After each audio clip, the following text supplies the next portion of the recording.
ವ್ಯಕ್ತಿತ್ವದ ನಿರ್ಮಾಣ. ನಮ್ಮ ವ್ಯಕ್ತಿತ್ವವನ್ನು ನಾವೇ ನಿರ್ಮಾಣ ಮಾಡಿಕೊಳ್ತೇವೆ. ನಮ್ಮ ವ್ಯಕ್ತಿತ್ವವನ್ನು ನಾವೇ ಉಳಿಸಿ ಬೆಳೆಸ್ಕೊಳ್ತೇವೆ. ಕೆಲವರು ಅವರವರ ವ್ಯಕ್ತಿತ್ವವನ್ನು ಅವರವರೇ ಹಾಳು ಮಾಡಿಕೊಳ್ತಾರೆ. ಏನಂಗಂದರೆ, ವ್ಯಕ್ತಿತ್ವವನ್ನು ನಾವೇ ನಿರ್ಮಾಣ ಮಾಡ್ಕೊಳ್ತೀವಿ, ವ್ಯಕ್ತಿತ್ವವನ್ನು ನಾವೇ ಹಾಳು ಮಾಡ್ಕೊಳ್ತೀವಿ. ವ್ಯಕ್ತಿತ್ವ ಅಂದ್ರೇನು? ನಿರ್ಮಾಣ ಮಾಡಿಕೊಳ್ಳುವುದು, ಅಭಿವೃದ್ಧಿ ಮಾಡಿಕೊಳ್ಳುವುದು ಅಥವಾ ಹಾಳು ಮಾಡಿಕೊಳ್ಳುವುದು ಅಂದ್ರೇನು ತಿಳ್ಕೊಳ್ಳೋಣ. ವ್ಯಕ್ತಿತ್ವ ಪರ್ಸನಾಲಿಟಿ. ನಮ್ಮ ವ್ಯಕ್ತಿತ್ವ ಇನ್ನೊಬ್ಬರಿಗೆ ಗೊತ್ತಾಗೋದು ನಮ್ಮ ಒಂದು ಮುಗುಳ್ನಗೆಯಿಂದ. ನಾವು ಇನ್ನೊಬ್ಬರಿಗೆ ಪರಿಚಯವಾಗುವುದೇ ನಮ್ಮ ಫೇಸ್ ವ್ಯಾಲ್ಯೂಯಿಂದ. ಫೇಸ್ ವ್ಯಾಲ್ಯೂ ಅಂದ್ರೇನು? ಮುಗುಳ್ನಗೆ. ಒಂದು ಮುಗುಳ್ನಗೆ ನಮ್ಮ ತುಟಿಯ ಮೇಲೆ ಬಂದಾಗ ಇನ್ನೊಬ್ಬರು ನಮ್ಮನ್ನು ಪ್ರೀತಿಸ್ತಾರೆ, ಗೌರವಿಸ್ತಾರೆ. ನಮ್ಮ ಮುಗುಳು ನಗೆಯಿಂದ ಅವರು ಆಕರ್ಷಿತರಾಗ್ತಾರೆ. ಲೋಕದಲ್ಲಿ ಯಾರನ್ನಾದರೂ ನೋಡಿ, ಒಬ್ಬ ಲಿಯನಾರ್ಡೋ ಡಾ ವಿಂಚಿ ಒಂದು ಪೇಂಟಿಂಗ್ ಬರೆದಿದ್ದಾನೆ, ಮೋನಾಲಿಸಾ ಅಂತ.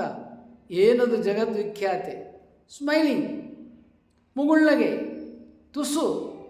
ಈ ಮುಗುಳುನಗೆ ಏನಿದೆಯಲ್ಲ, ಇದು ಜಗತ್ತಿಗೆಲ್ಲ ಬೇಕು.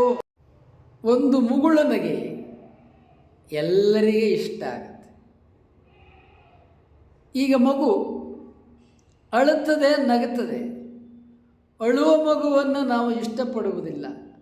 ನಗುವ ಮಗು, ನಗಿಸುವ ಮಗುವನ್ನು ನಾವು ಇಷ್ಟಪಡ್ತೇವೆ. ನಗು ಏನು ಕೊಡುತ್ತೆ? ನಮಗೆ ಸಂತೋಷವನ್ನು ಕೊಡುತ್ತೆ, ಮುದವನ್ನು ಕೊಡುತ್ತೆ, ಆನಂದವನ್ನು ಕೊಡುತ್ತೆ, ಉಲ್ಲಾಸವನ್ನು ಕೊಡುತ್ತೆ, ಉತ್ಸಾಹವನ್ನು ಕೊಡುತ್ತೆ. ಆದ ಕಾರಣ ಮೊದಲು ನಾವು ನಗುಬೇಕು. ನಮ್ಮ ತುಟಿಯ ಮೇಲೆ, ನಮ್ಮ ಮುಖದ ಮೇಲೆ ಒಂದು ಮುಗುಳುನಗೆ ಪ್ರಕಟವಾಗಬೇಕು. ಯಾವ ಮುಖದಲ್ಲಿ ಮುಗುಳುನಗೆ ಪ್ರಕಟವಾಗುತ್ತದ ಅವರು ಜಗದ್ವಿಖ್ಯಾತರಾಗ್ತಾರೆ. ಯಾಕೆ? ಆ ಒಂದು ಮುಗುಳುನಗೆಯಿಂದ. ಹಾಗೆ ಮೋನಾಲಿಸಾ ಪೇಂಟಿಂಗ್ ಜಗದ್ವಿಖ್ಯಾತವಾಗಿದ್ದು ಆ ಚಿತ್ರಕಾರ ಏನದನ್ನು ತೆಗೆದ್ನಲ್ಲ ಅದು.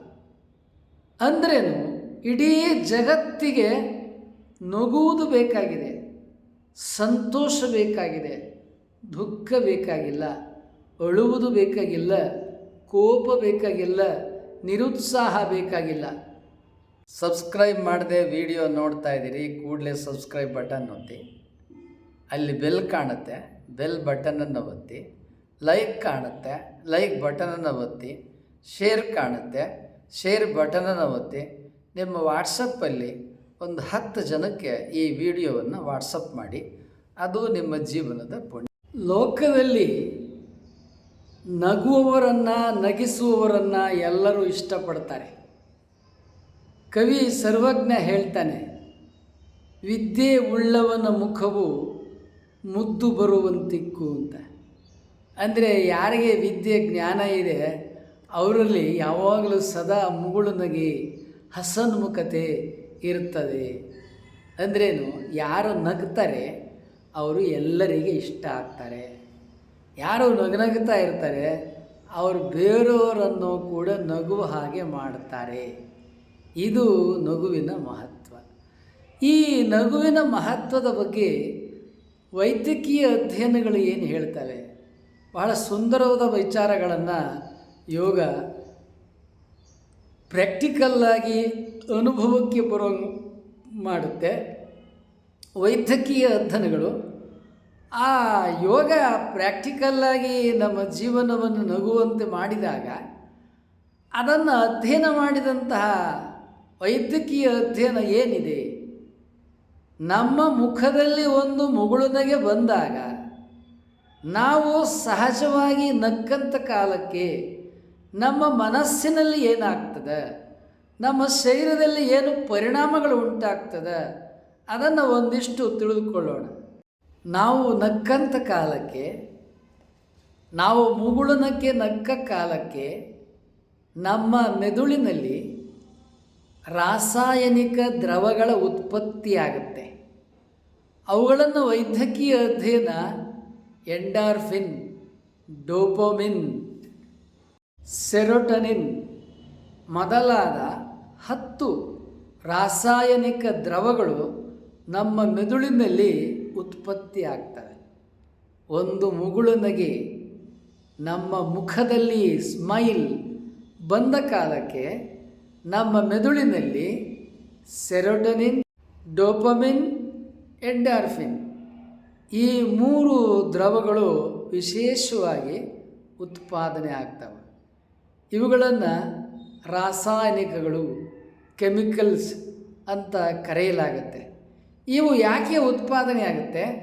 ಉತ್ಪಾದನೆಯಿಂದ ನಮಗೆ ಏನು ದೇಹ ಮನಸ್ಸಿಗೆ ಪ್ರಯೋಜನಗಳಾಗುತ್ತೆ ತಿಳಿದುಕೊಳ್ಳೋಣ. ಎಂಡಾರ್ಫಿನ್ ದ್ರವದ ಉತ್ಪಾದನೆಯಿಂದ ನಮ್ಮಲ್ಲಿ ಸಣ್ಣ ಪ್ರಮಾಣದ ಮೈಲ್ಡ್ ಪೇಯ್ನ್, ಸಣ್ಣ ಪ್ರಮಾಣದ ನೋವುಗಳು ಅವು ಕಡಿಮೆ ಆಗ್ತದೆ, ರಿಲೀಸ್ ಆಗುತ್ತೆ. ಅನೇಕ ನಮಗೆ ಮೈಕೈ ನೋವುಗಳು, ತಲೆನೋವು, ಭುಜ ನೋವು, ಕತ್ತು ನೋವು, ಮಂಡಿ ನೋವು, ಹಿಂಗೇನೇನೋ 108 ನೋವುಗಳು, ಪೇಯ್ನ್, ಇಂತಹ ಎಲ್ಲ ಪೇಯ್ನ್ಗಳು, ಸಣ್ಣ ಪ್ರಮಾಣದ ನೋವುಗಳು ನಾವು ಒಂದು ಮುಗುಳನಿಗೆ ನಕ್ಕಂಥ ಕಾಲದೊಳಗೆ ಅದು ಎಂಡಾರ್ಫಿನ್ ಎನ್ನುವ ದ್ರವ ಬಿಡುಗಡೆಯಾಗಿ ಆ ಮೈಲ್ಡ್ ಪೇಯ್ನ್ ಕಡಿಮೆ ಆಗ್ತದೆ. ಎಂಡಾರ್ಫಿನ್ನು ಸಣ್ಣ ಪ್ರಮಾಣದ ನೋವುಗಳಿಗೆ ಉಪಶಮನಕಾರಿಯಾಗಿ ಕಾರ್ಯನಿರ್ವಹಣೆ ಮಾಡಿದರೆ, ಸೆರೋಟೋನಿನ್ ಮನುಷ್ಯನ ಖಿನ್ನತೆಯನ್ನು ಇದು ಕಡಿಮೆ ಮಾಡ್ತದೆ. ಯಾರು ಜೀವನದಲ್ಲಿ ಖಿನ್ನತೆಗೆ ಒಳಗಾಗಿರ್ತಾರೆ ಅವರ ಖಿನ್ನತೆಯನ್ನು ಈ ಸೆರೋಟೋನಿನ್ ದ್ರವ ಕಡಿಮೆ ಮಾಡ್ತದೆ. ನಾವು ನಕ್ಕ ಕಾಲಕ್ಕೆ, ಮುಗುಳ್ನಗೆ ಉಂಟಾದ ಕಾಲಕ್ಕೆ ಉಂಟಾಗುವ ಡೋಪಮೈನ್ ದ್ರವ ಏನಿದೆ ಇದು ಸೆರೋಟೋನಿನ್, ಎಂಡಾರ್ಫಿನ್ ದ್ರವಗಳನ್ನು ನರಗಳ ಮೂಲಕ, ನಮ್ಮ ಸೆಲ್ ಜೀವಕೋಶಗಳ ಮೂಲಕ ಇಡೀ ನಮ್ಮ ಶರೀರದಾದ್ಯಂತ ಪ್ರಸರಣ ಕೆಲಸವನ್ನು ನಿರ್ವಹಣೆ ಮಾಡುತ್ತೆ. ಆಗ ನಾವು ಒಂದು ಮುಗುಳನಿಗೆ ನಮ್ಮ ತುಟಿಯ ಮೇಲೆ ಬಂದ ಕಾಲಕ್ಕೆ ತುಟಿಯ ಮೇಲೆ ಪ್ರಕಟವಾದ ಈ ನಗು ನಮ್ಮ ಮನಸ್ಸು ಮತ್ತು ಪಾದದಿಂದ ಹಿಡಿದು ನೆತ್ತಿಯವರೆಗೆ ಇಡೀ ಶರೀರ ಉಲ್ಲಾಸವನ್ನು ಅನುಭವಿಸುವಂತೆ ಮಾಡುತ್ತದೆ. This is personality. ನಗಿಸುವ ಪರ್ಸ್ನಾಲಿಟಿ ಯಾಕೆ ಲೋಕಕ್ಕೆಲ್ಲ ಇಷ್ಟ ಆಗುತ್ತೆ ಎಂಬುದಾಗಿ ಹೇಳಿದರೆ, ಪ್ರತಿಯೊಬ್ಬ ವ್ಯಕ್ತಿಯಲ್ಲಿಯೂ ಕೂಡ ಈ ರಾಸಾಯನಿಕ ದ್ರವಗಳು ಉತ್ಪಾದನೆಯಾಗಿ ಅವರನ್ನು ಒಂದು ಸಂತೋಷದ, ಉಲ್ಲಾಸದ, ಉತ್ಸಾಹದ ಸ್ಥಿತಿಗೆ ಕರೆದುಕೊಂಡು ಹೋಗ್ತದೆ. ಆದ್ದರಿಂದ ಈ ಎಂಡಾರ್ಫಿನ್, ಡೋಪಮಿನ್, ನ್ಯೂರೋಟನಿನ್ ಇವು ನಾವು ನಕ್ಕ ಕಾಲಕ್ಕೆ ಉತ್ಪಾದನೆಯಾಗಿ ನಮ್ಮನ್ನು ಸುಖ, ಸಂತೋಷ, ಉತ್ಸಾಹದಲ್ಲಿ ಇಡುತ್ತದೆ. ಇದು ಉಂಟು ಮಾಡುವ ಒಂದು ಮುಗುಳುನಗೆ, ಒಂದು ಕಿರುನಗೆ, ಒಂದು ತುಟಿಯ ಮೇಲೆ, ನಮ್ಮ ಮುಖದ ಮೇಲೆ ಪ್ರಕಟವಾಗುವ ಮುಗುಳುನಗೆಯ ಮಹತ್ವ. ನಮ್ಮ ಮುಖದ ಮೇಲೆ ಉಂಟಾದ ಈ ನಗು ಇಡೀ ಜಗತ್ತಿನ ಎಲ್ಲ ಮಾನವರಿಗೆ ಅದು ಇಷ್ಟ.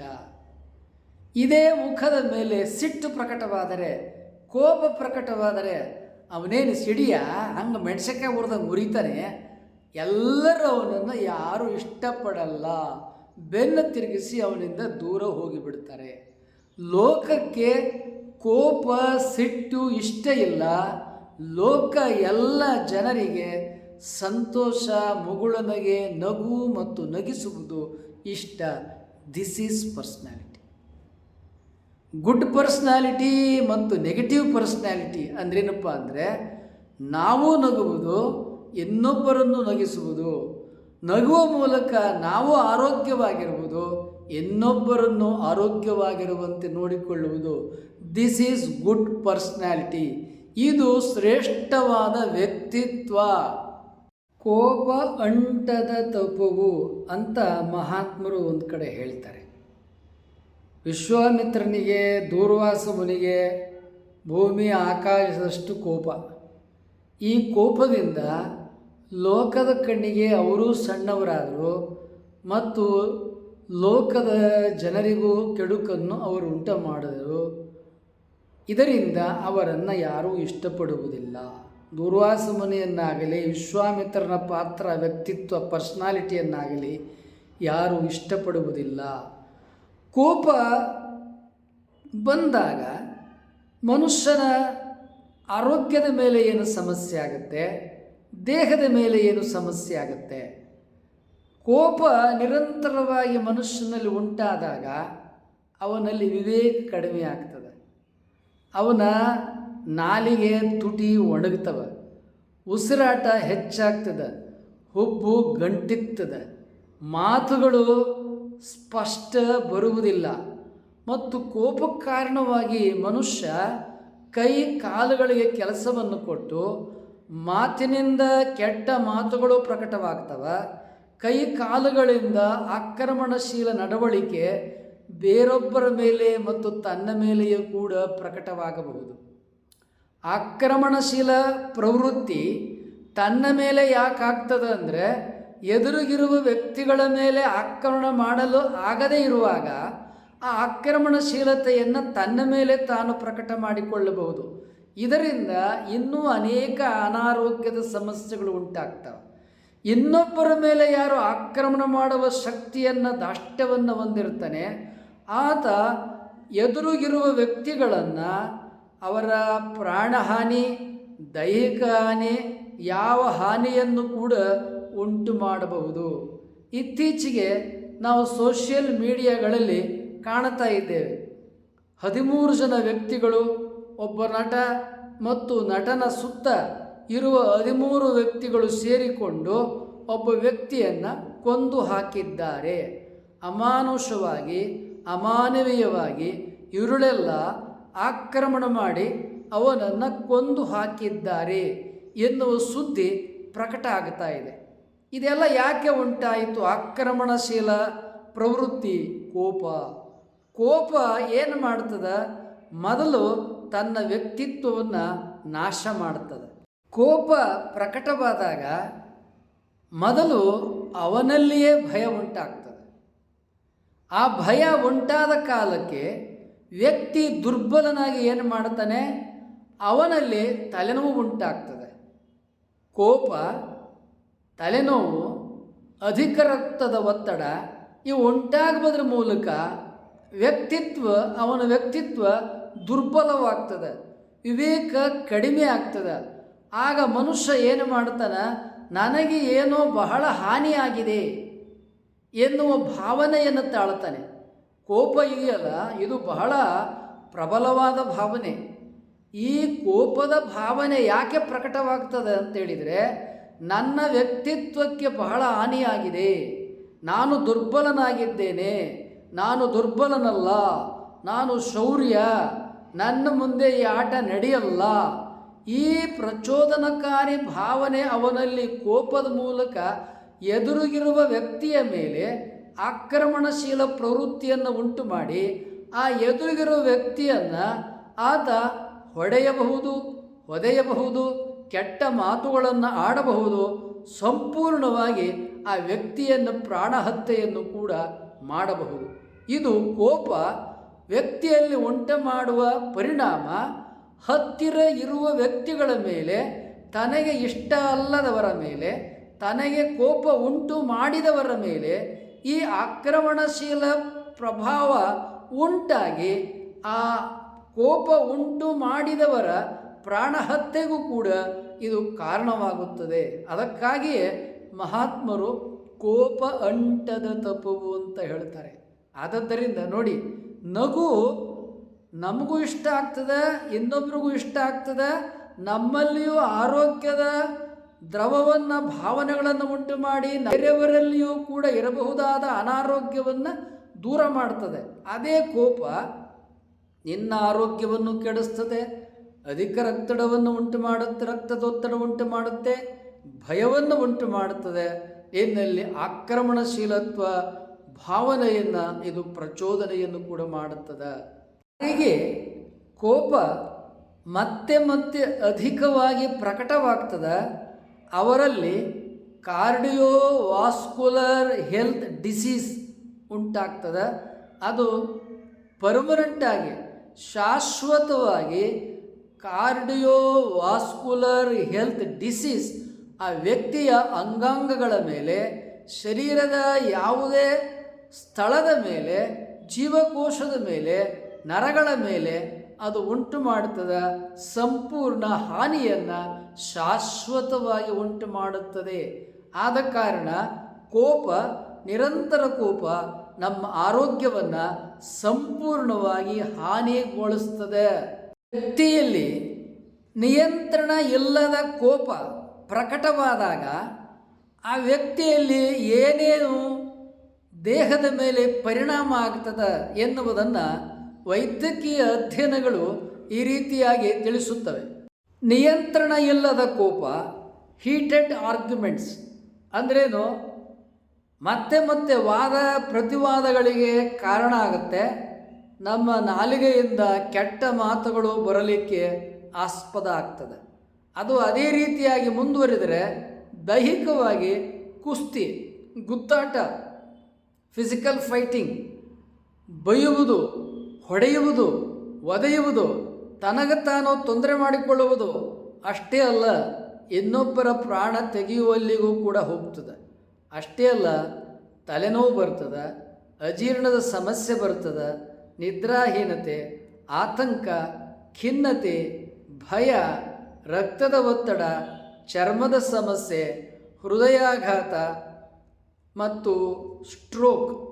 ಅನೇಕರಿಗೆ ಪ್ಯಾರಲಿಸಿಸ್, ಸ್ಟ್ರೋಕ್ ಯಾಕೆ ಉಂಟಾಗ್ತದೆ ಎಂಬುದಾಗಿ ಹೇಳಿದರೆ ಅವರಲ್ಲಿ ನಿರಂತರವಾದ ಕೋಪ ಇರ್ತದೆ, ನಿರಂತರವಾದ ಅಸಮಾಧಾನ ಇರ್ತದೆ.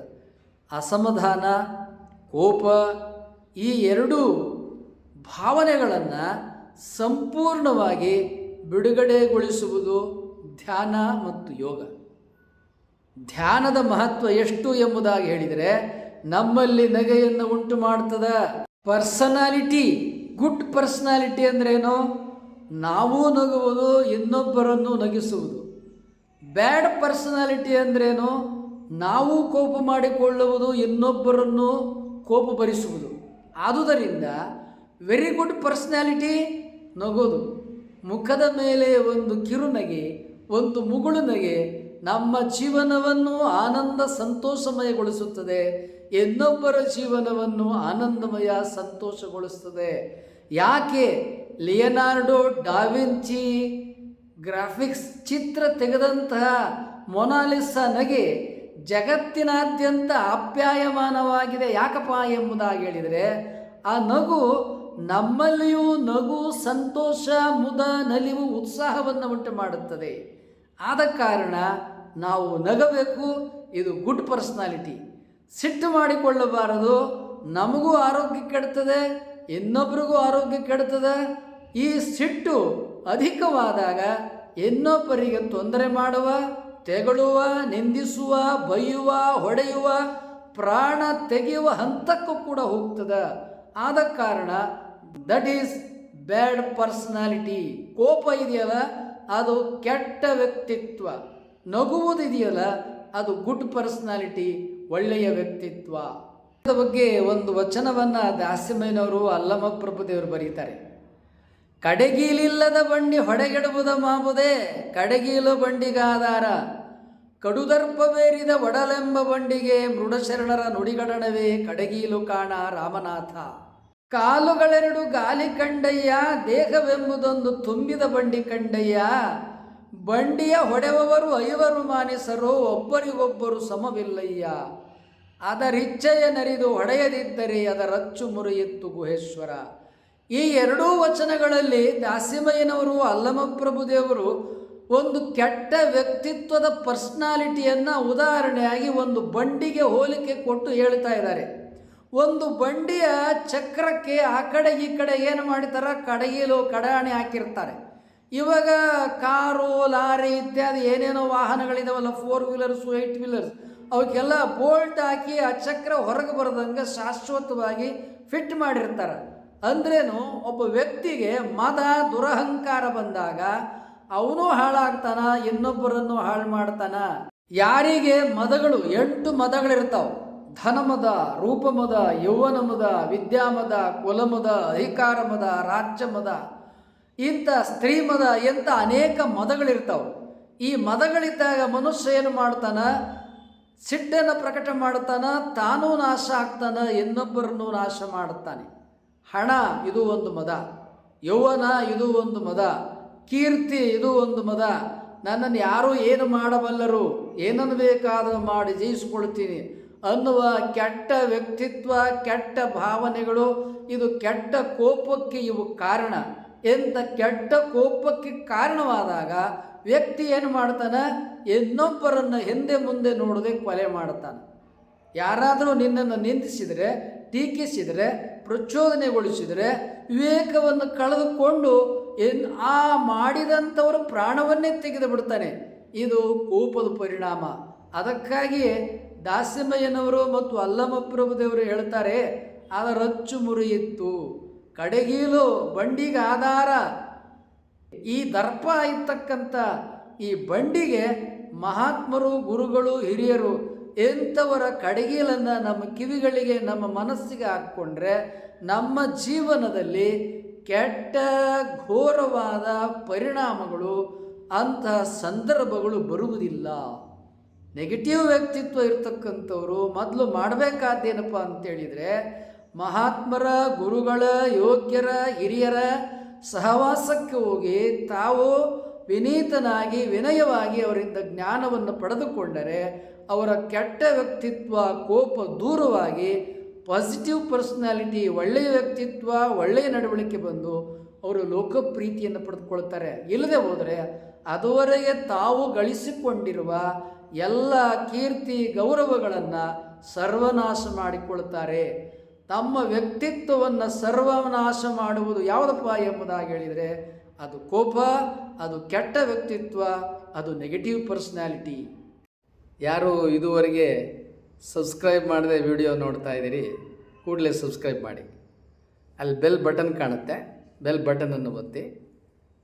ಲೈಕ್ ಕಾಣುತ್ತೆ, ಲೈಕನ್ನು ಒತ್ತಿ. ನಿಮ್ಮಲ್ಲಿ ಶೇರ್ ಅಂತ ಇರುತ್ತೆ, ವಾಟ್ಸಪ್ಪಲ್ಲಿ 20 ಜನಕ್ಕೆ ಕನಿಷ್ಠ ಶೇರ್ ಮಾಡಿ.